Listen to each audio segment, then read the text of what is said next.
এই মুহূর্তে সবথেকে বড় আপডেট হলো, আপনি যদি সরকারি কোনো প্রকল্পের সুবিধা পেতে চান তাহলে কিন্তু আপনার ব্যাঙ্ক অ্যাকাউন্টের সাথে ডিবিটি লিঙ্ক অর্থাৎ ডিরেক্ট বেনিফিট ট্রান্সফার থাকতে হবে। যদি না থাকে তাহলে কি হবে না, যদি না থাকে তাহলে আপনি যত ধরনেরই প্রকল্প হোক না কেন তার কোনো সুবিধাই পাবেন না। সে হতে পারে অন্নপূর্ণা ভাণ্ডার, সে হতে পারে ঐক্যশ্রী স্কলারশিপ, হতে পারে স্বামী বিবেকানন্দ স্কলারশিপ, বা আপনার হতে পারে কৃষক বন্ধু, কোনো কিছুরই আপনি টাকা পাবেন না যদি আপনার অ্যাকাউন্টে ডিবিটি লিঙ্ক না থাকে।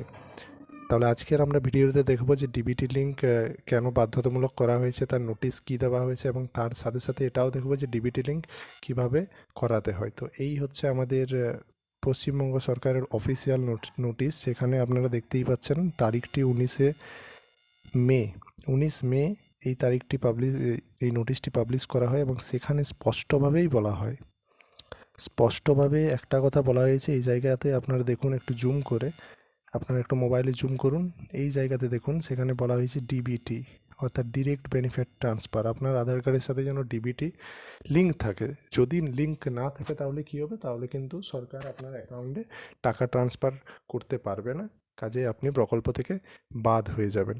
এবার এই ডিবিটি লিঙ্ক আমরা করব কিভাবে, না এটা আপনারা খুব সহজে মোবাইল থেকেই করে নিতে পারবেন।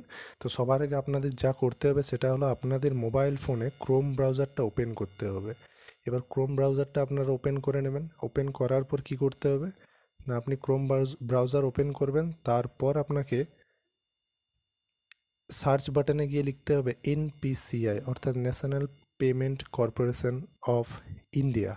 তাহলে আপনি যখন সার্চ বাটনে এনপিসিআই লিখে সার্চ করবেন তখন এই ধরনের ফার্স্টেই যে আপনার কাছে একটা ওয়েবসাইট চলে আসবে, আপনারা কিন্তু সেটাতেই ক্লিক করবেন। এবার ক্লিক করার আগে আপনাদের আরেকটা বিষয় মাথায় রাখতে হবে, এই যে 3 ডট দেখছেন এই 3 ডটে ক্লিক করবেন। এবার এই 3 ডটে ক্লিক করার পর কি হবে না, 3 ডটে ক্লিক করার পরেই আপনার কাছে এই ধরনের একটা ইন্টারফেস চলে আসবে।